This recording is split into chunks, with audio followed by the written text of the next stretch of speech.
저는 정의로운 사회를 만드는 것이 오랫동안 저의 큰 꿈이었습니다. 그런데 마이클 샌델 교수의 정의란 무엇인가를 읽고 정의가 무엇인가에 대해 큰 의문점을 들었습니다. 평생을 정의로운 사회를 만들기 위해 힘써주신 선생님께 과연 정의란 무엇인가에 대해 여쭤보고 싶습니다.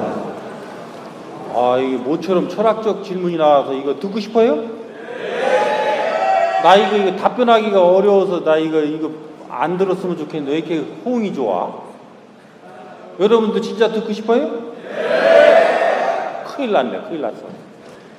우리가 이 정의라는 것은 늘 상대적이라는 것을 아시면 돼요. 상대적이다.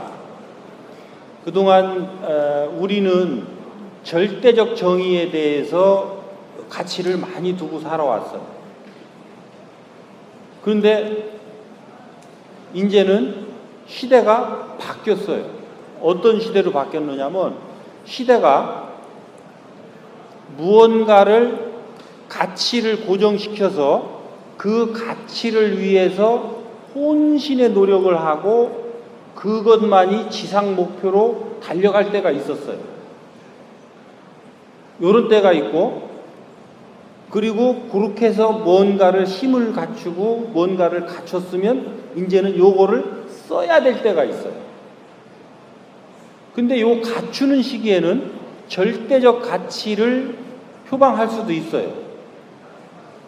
그렇게 해서 이것은 절대적 정의다. 이것은 절대적 평등이다. 이것은 절대적 사랑이다. 뭐 이런 식으로 무언가를 우리가 표방함으로써 그것을 중심으로 해서 우리가 힘을 응집시켜서 가도록 하기 위해서 이것은 그 방편으로 수단으로 썼던 거예요. 그런데 이제는 어떤 힘인가가 꽉 차고 뭔가가 이제 더 이상 이룰 게 없어지고 요때는 이제 무엇을 해야 되느냐면 운용을 해야 되는 때가 오는 거예요. 요 힘을 운용을 해야 되는 때. 그러면 이제 요때를 요걸 기본적인 걸 이해를 하고 내가 나 혼자 사는데 정의가 필요할까요? 정의가 필요 없죠. 나 혼자 멋대로 살면 되죠. 그러니까 우리 둘이 살아요. 둘이 사는데 어떤 부분에 어떤 것이 정의다라고 합의된 게 있고 합의되지 않은 게 있으면 우리 둘 사이에 정의는 어디까지가 정의예요? 합의된 것까지가 정의죠. 합의되지 않은 것은 각자 살면 돼요. 그렇죠?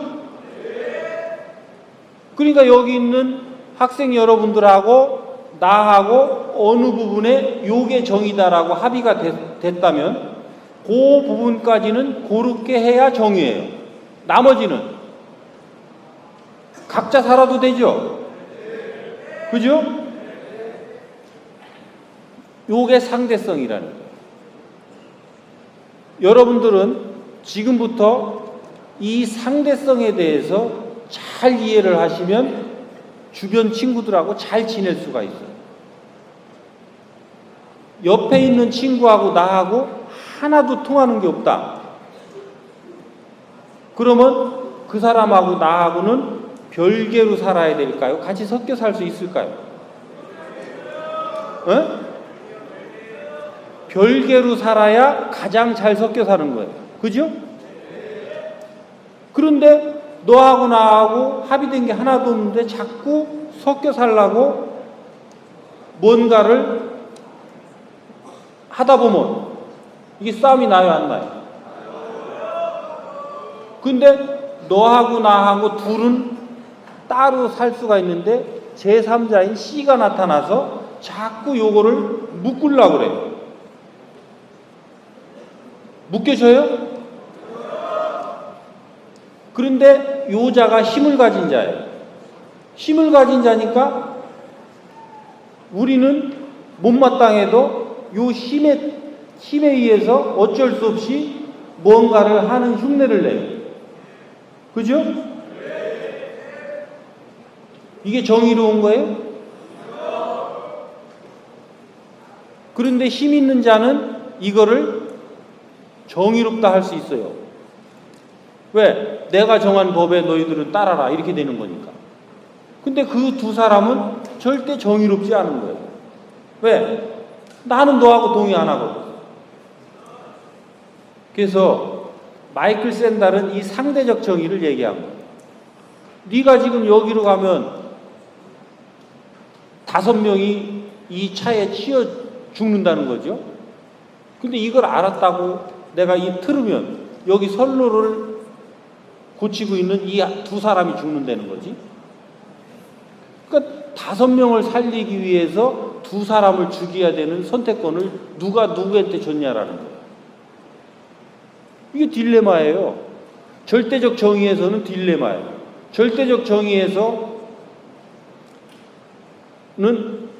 5사람을 살리기 위해서는 2사람을 죽여도 좋다라고 하는 정의관이 형성되어 있다면 이 사람은 영웅이에요. 그죠? 그런데 인간은 누구도 누구의 생명권을 침해할 수 있는 결정을 할 수 없다라고 하는 이런 정의관이라고 한다면 5사람을 살리고 2사람을 죽였어도 이 사람은 정의롭지 못한 판단한 거예요. 그죠? 그러니까 이 절대적 정의관 가지고는 이 사람의 행동이 이해가 되겠어요? 안 되겠어요? 안 되죠? 그러면 여러분들은 이 기관사가 앞으로 치고 가서 5명을 사망시켰을 때는 또 뭐라고 할 테고, 이것을 피하기 위해서 2명을 사망시켰을 때는 또 뭐라고 할 테고, 이 사람은 이래도 죽일 놈 저래도 죽일 놈이에요. 그런데 기관사는 자기가 할 수 있는 선에서는 어떻게 했든 최선을 다한 걸까요? 안 한 걸까요? 다 했다 그러면 이 사람을 비난할 수 있는 권리가 누구에게 있나요? 없다라는 거예요. 이걸 알으라는 거예요. 그 사람이 그 결정을 함에 있어서 어떠한 사유로 그걸 했는지 내가 이해가 되면 그 사람이 법적으로 처단되는 것은 변론으로 하더라도 내가 그 사람을 비난할 수는 없다. 이런 부분에 있어서 여러분들이 주변 친구들하고 대할 때, 또 내가 보면 저 친구들 사이를 이게 볼 때 어떻게 이해를 해 나갈지 상당히 중요한 시사점이 있어요. 이렇게 되면 어떤 친구가 자꾸 엉뚱한 짓을 하고 주변 친구들한테 싫어하는 짓을 계속 한다. 그러면 거기에도 분명 뭔가 이유가 있다는 거예요. 그러니까 이유를 모르면 내가 그 사람을 그것을 이해되게끔 해줄 수 있을까요? 없을까요? 없겠죠? 내가 그 사람이 이해되게끔 설명할 수 없으면 내가 거기에 개입하지 않는 게 타당하겠죠?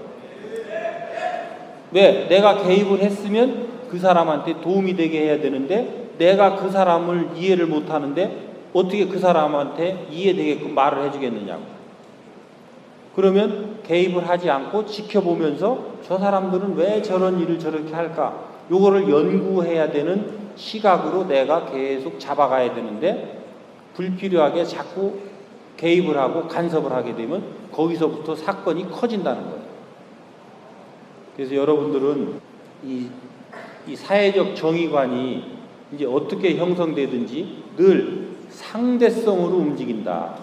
그리고 이 어떤 부분이든 개념과 어떤 이 정도에 대해서 서로가 합의에 이르지 않은 부분들은 늘 다를 수 있다.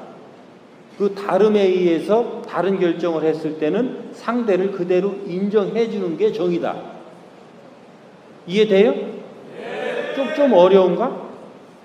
상대를 있는 그대로 인정해 주는 것이 정의라는 거예요. 이게 상대적 정의의 핵심이에요. 그러면 다툴 일이 있어요? 없어요? 다툴 일이 없죠?